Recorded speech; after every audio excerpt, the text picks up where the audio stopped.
ሰላም ጋይስ ዛሬ ያለሁት ከጊዮን ሆቴል ጀርባ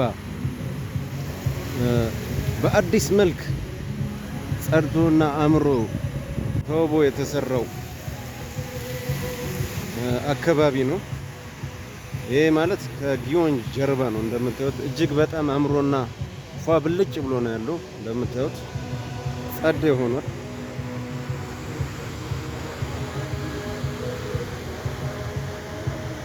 ከዚህ ወደ እስጢፋኖስ የሚወስደው ወይም ወደዚህ ወደ ግራ የምታዩት ያለው መንገድ ከድልድዩ በላይ ወደ 4 ኪሎ የሚወስደው ማለት ነው። ወደዛ የሚወስደው ቦታ ነው። የመጨረሻ ያምራል እና እዚህ ጋር መታችሁ ምሽታችሁ እንድታሳልፉበት ሪኮመንድ ማረጋባችሁ ቦታ ነው። በጣም ደስ ይላል። መታችሁ እዩት እላችኋለሁ። ናይስ ቦታ ነው። የመጨረሻ ዘና ትላላችሁ በእርግጠኝነት።